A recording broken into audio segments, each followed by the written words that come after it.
फातिमा की रानी माँ, प्रभु यीशु की माँ, आसरा तू ही है माँ।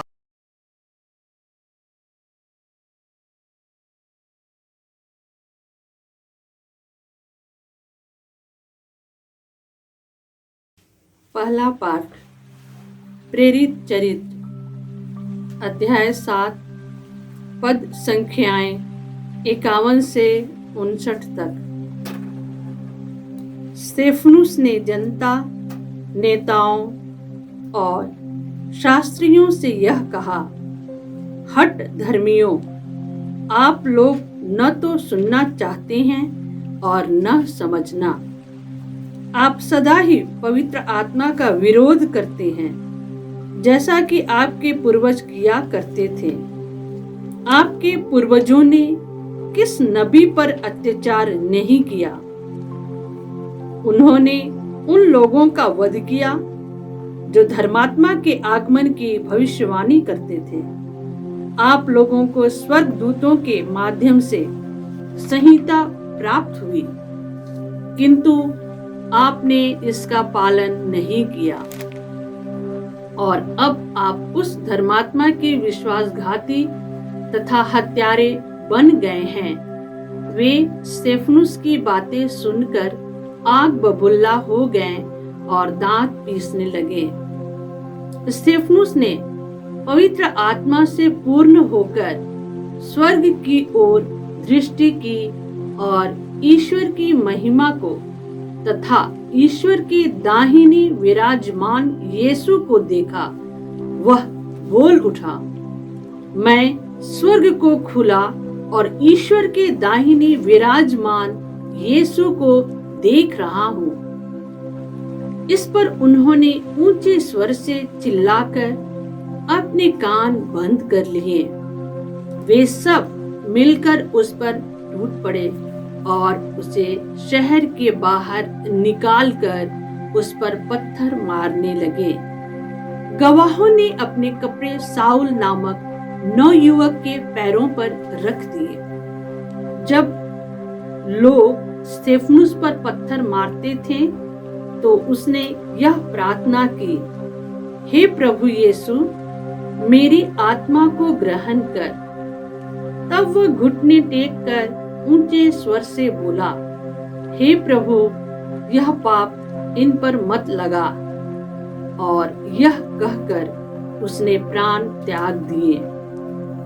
साउल इस हत्या का समर्थन करता था। यह प्रभु की वाणी है। ईश्वर को धन्यवाद। भजन अनुवाक्य। हे प्रभु, मैं अपनी आत्मा को तेरे हाथों सौंप देता हूँ। हे प्रभु, मैं अपनी आत्मा को तेरे हाथों सौंप देता हूँ। तू मेरे लिए आश्रय की चट्टान और रक्षा का शक्तिशाली गढ़ बन जा, क्योंकि तू ही मेरी चट्टान है और मेरा गढ़। अपने नाम के हेतु तू मेरा पथ प्रदर्शन कर। अनुवाक्य। हे प्रभु, मैं अपनी आत्मा को तेरे हाथों सौंप देता हूँ। हे प्रभु, मैं अपनी आत्मा को तेरे हाथों सौंप देता हूँ। मैं अपनी आत्मा को तेरे हाथों सौंप देता हूँ। हे प्रभु, तू ही मेरा उद्धार करेगा। प्रभु पर ही मेरा भरोसा है। तेरा प्रेम मुझे मिल जाए और मैं आनंदित हो उठूंगा। अनुवाक्य। हे प्रभु, मैं अपनी आत्मा को तेरे हाथों सौंप देता हूँ। हे प्रभु, मैं अपनी आत्मा को तेरे हाथों सौंप देता हूँ।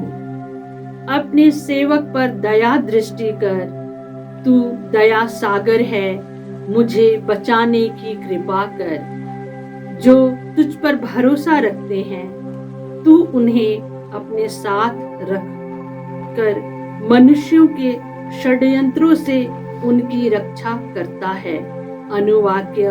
हे प्रभु, मैं अपनी आत्मा को तेरे हाथों सौंप देता हूँ। हे प्रभु, मैं अपनी आत्मा को तेरे हाथों सौंप देता हूँ। जय घोष। हालेलुया। प्रभु कहते हैं, जीवन की रोटी मैं हूँ। जो मेरे पास आता है उसे कभी भूख नहीं लगेगी। हालेलुया। प्रभु आप लोगों के साथ हो और आपकी आत्मा के साथ। संत योहन के अनुसार प्रभु यीशु ख्रिस्त का पवित्र सुसमाचार। हे प्रभु तेरी महिमा हो।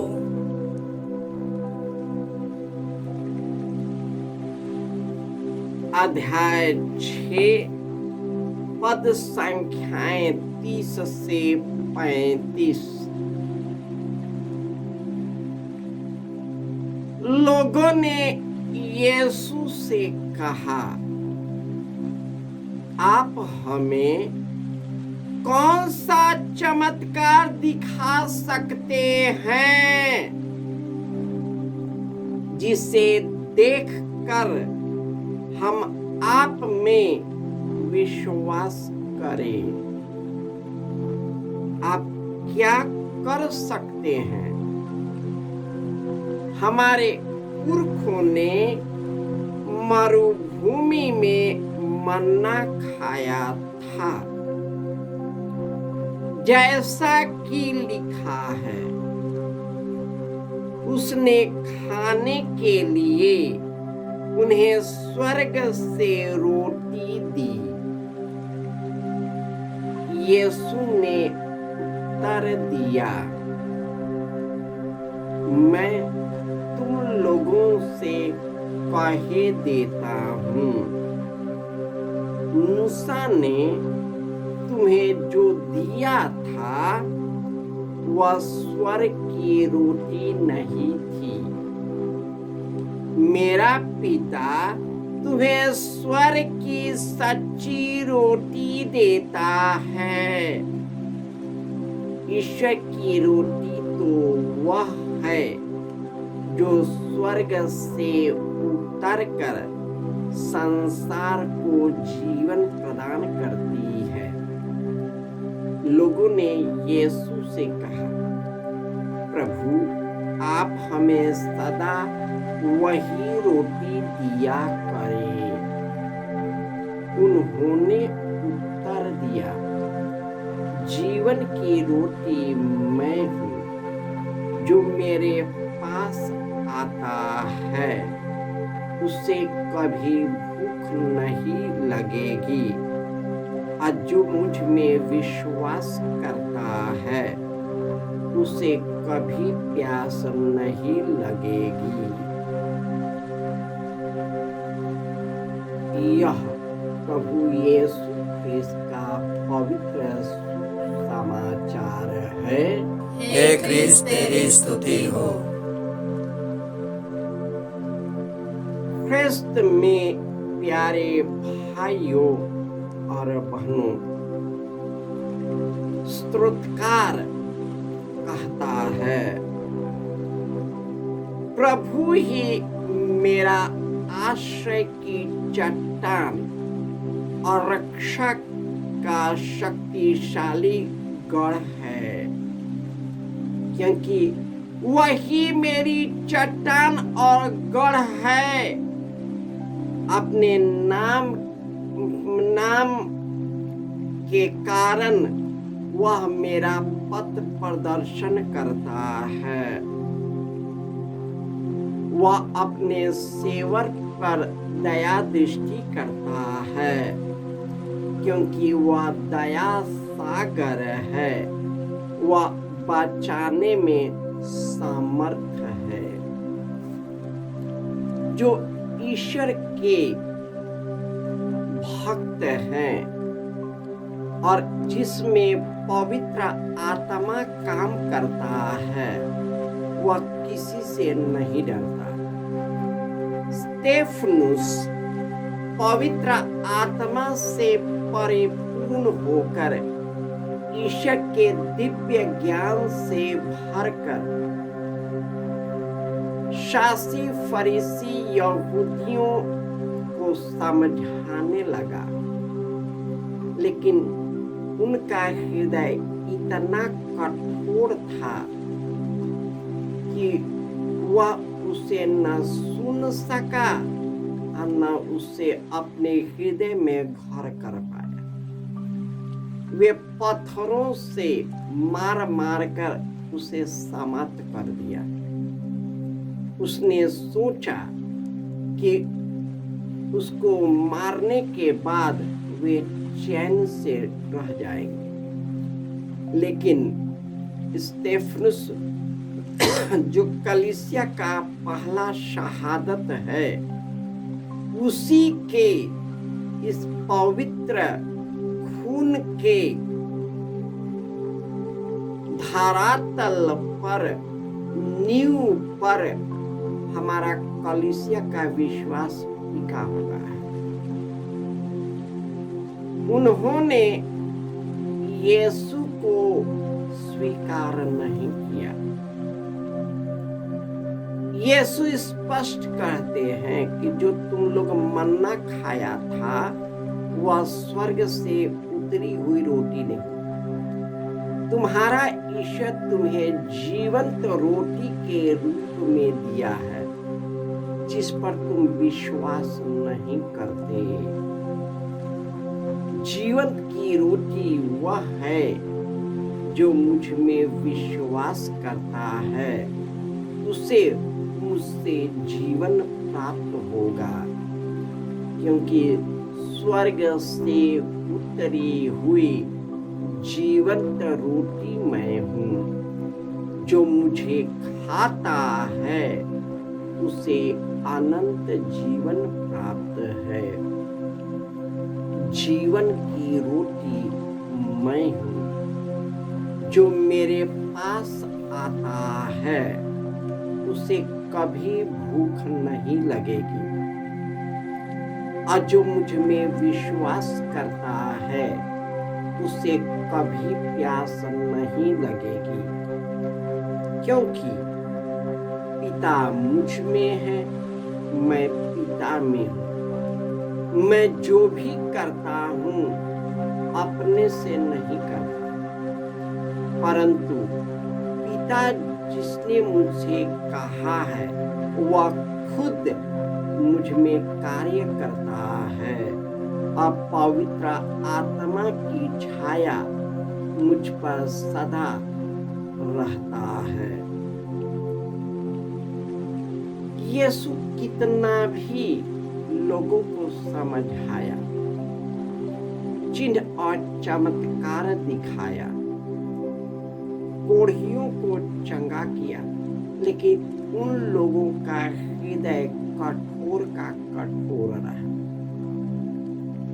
आज की दुनिया में लोग धार्मिक अनुष्ठान केवल सामाजिक रीतियों को पूरा करने के लिए करते हैं, चाहे कोई भी धर्म हो।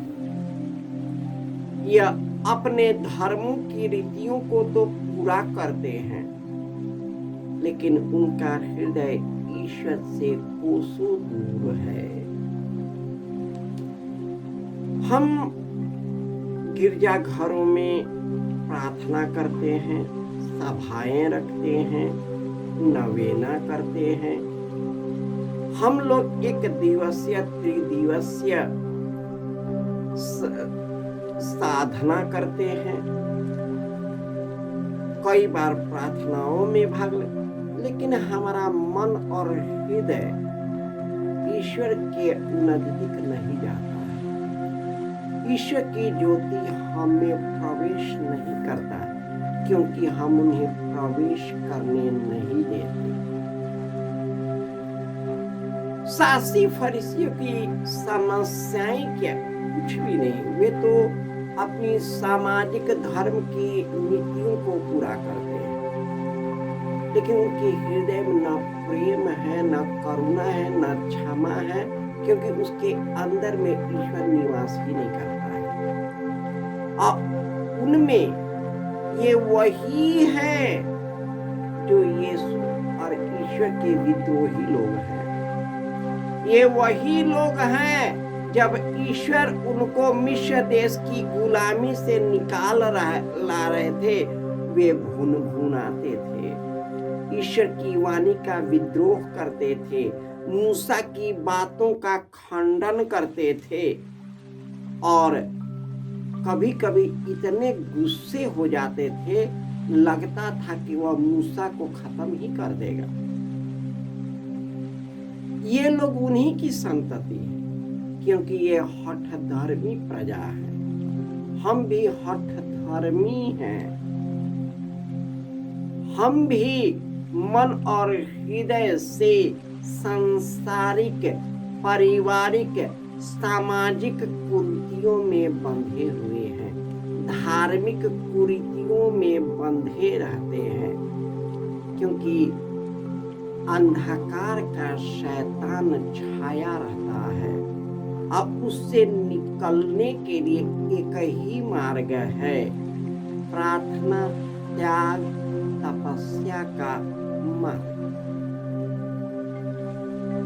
यीशु निर्जन प्रदेशों में एकांत में प्रार्थना करते थे और यही कारण है कि वो दुनिया के पाप, बुराई, प्रलोभनों पर विजय प्राप्त करते थे।